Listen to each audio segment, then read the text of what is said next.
Hello students, सो आज के इस वीडियो में हम सीखने वाले हैं कि एमएस पावर पॉइंट में हम किसी भी फाइल को कैसे सेव कर सकते हैं इन डिफरेंट वेज। तो बेसिकली पावर पॉइंट में आप कोई भी फाइल इजीली सेव कर सकते हैं with help of save option, because save option आपके पास ऑलरेडी गिवन होता है जिसकी हेल्प से आप लोग आराम से इस फाइल को सेव कर सकते हैं। तो फर्स्ट ऑफ ऑल आपने फाइल मेन्यू में जाना है और वहाँ पर सेव ऑप्शन को चूज़ करना है, या फिर आप सेव एज ऑप्शन को भी यूज़ करके अपनी फाइल को ईजिली सेव कर सकते हैं। तो हम लोग स्टेप बाय स्टेप प्रोसीजर को समझ लेते हैं। जब आप फाइल को कहीं पर भी सेव करना चाहते हैं वो लोकेशन आप डिसाइड कर सकते हो। समटाइम वो आपकी रिक्वायरमेंट के ऊपर डिपेंड करता है कि आप जो फाइल सेव करने वाले हो, जो प्रेजेंटेशन आप सेव करने वाले हो, वो आपने कहाँ रखनी है। डेस्कटॉप स्क्रीन में रखनी है, रिसेंट डॉक्यूमेंट्स में रखनी है, या कोई फोल्डर बना के आपने माई कंप्यूटर में सेव करना है। तो किसी भी प्रोसीजर से किसी भी जगह पर, लोकेशन पर आप अपनी फाइल को सेफली सेव कर सकते हैं। अगर आप चाहते हो कोई पर्टिकुलर फोल्डर बनाना है तो आप पर्टिकुलर फोल्डर बना के उसको रीनेम करके भी अपनी प्रेजेंटेशन को या अपनी फाइल को बहुत सेफली उसमें सेव कर सकते हैं। तो प्रैक्टिकली हम इस चीज़ को समझ लेते हैं कि अगर हमने फाइल को डिफरेंट वेज में या लोकेशन में सेव करना है तो हम लोग किस तरह से ऑप्शन का उसमें प्रैक्टिकल यूज़ करने वाले हैं। तो एज यू कैन सी कि मैंने नॉर्मली यहाँ पर एक प्रेजेंटेशन फाइल ओपन की हुई है और ये मेरी जो फाइल है अभी वो अनसेव है, कोई मैंने सेव नहीं किया क्योंकि जस्ट अभी रिसेंट ही मैंने इसको क्रिएट किया। आप चेक कर सकते हैं ऊपर अगर मैं नेम देखूं तो इसमें मेंशन से प्रेजेंटेशन 1 का नेम ही मेंशन है। इट मीन्स कि मैंने यहाँ पर अभी फाइल जो है अभी सेव नहीं किया। तो सेव करने के लिए आप शॉर्टकट मेथड भी यूज़ कर सकते हैं, दैट इज़ Ctrl+S। अदरवाइज आप फाइल मेन्यू पे जाकर यहाँ पर आप यूज़ कर सकते हैं सेव या फिर सेव एज ऑप्शन, दोनों ही आप कोई भी ऑप्शन चूज़ कर सकते हैं।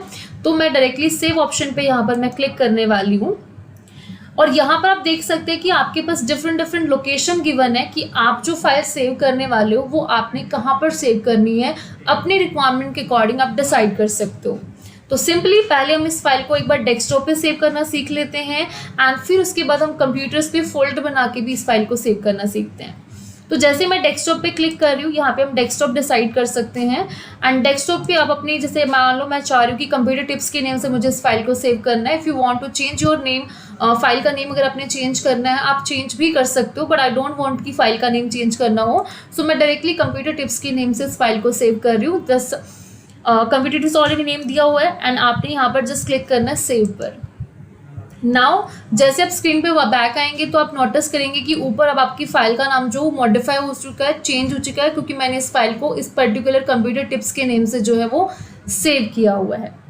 सेकेंड वे ऑफ फाइल का, अगर आप चाह रहे हो कि आपने यहाँ पे कुछ चेंजेस किए हैं, कुछ डिटेल्स ऐड ऑन की है, कुछ मॉडिफिकेशन की अपनी फाइल में, नाउ यू वांट कि आपने फाइल को रीनेम करना है या दोबारा से सेव करना है अपनी कंप्लीट प्रोसेस को, तो आप डायरेक्टली यूज़ कर सकते हैं सेव एज टैब का।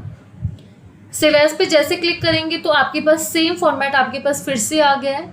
अगर आपने फाइल को उसी जगह सेव करना जहां आपने पहले सेव की थी, आप वो सेम प्लेस भी यूज़ कर सकते हैं। जैसे कि मैं चाहती हूँ कि वो सेम नेम से हो जाए, तो मैंने कंप्यूटर टिप्स अगेन नेम इसमें मेंशन कर दिया है एंड उसके बाद मैं जस्ट सेव पे क्लिक कर लेती हूँ।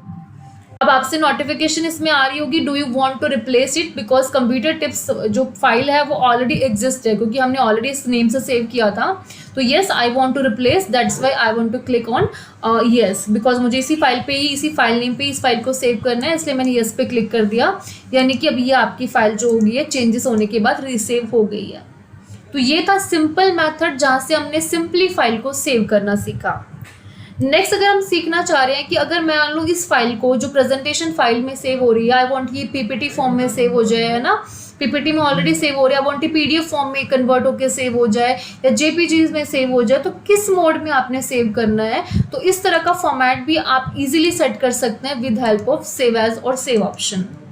तो फिलहाल मैं सेव पे जा रही हूँ और अब की बार मैं चाहती हूँ कि डेस्कटॉप पर मेरी फाइल सेव हो इन अ मतलब पर्टिकुलर नेम और फोल्डर। तो मैं यहाँ पे फोल्डर बनाने के लिए राइट क्लिक यूज़ कर सकते हैं। आप न्यू पर जाकर आप यहाँ पे फोल्डर बना लीजिए।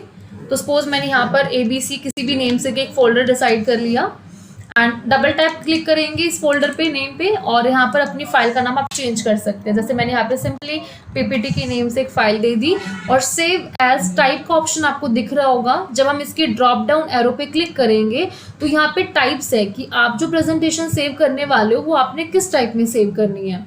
सिंपली प्रेजेंटेशन मोड में सेव करनी है या पीडीएफ मोड में सेव करनी है ना। तो यहाँ पे बहुत सारी कैटेगरीज है, पीएनजी में सेव करनी है, जेपीजी फॉर्मेट में सेव करनी है, तो किसी भी फॉर्मेट में अपनी फाइल्स को आप सेव कर सकते हो। नाउ आई वांट कि मुझे जो अपनी फाइल सेव करनी है वो पीडीएफ फॉर्म में सेव करनी है, तो मैं पीडीएफ पे क्लिक कर लेती हूँ एंड यहाँ पर मैंने सेव पे क्लिक कर दिया।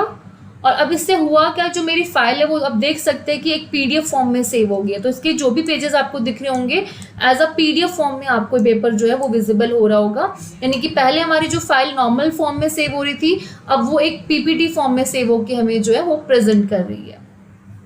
तो ये थे हमारे कुछ स्टेप जहाँ से हम लोग फाइल को, प्रेजेंटेशन फाइल को डिफरेंट फॉर्मेट में जो है इजीली सेव करके देख सकते हैं, चाहे वो सिंपल फाइल फॉर्मेट में हो या पीपीटी फॉर्मेट में हो या जेपीजी में हो या पीडीएफ फॉर्म में, आप हर तरह की फॉर्मेट में अपनी फाइल को सेव एज टाइप पर जाकर इजीली सेव कर सकते हैं। होप सो आपको सेव और सेव एज का ये कॉन्सेप्ट इजीली समझ में आ गया होगा। Thank you.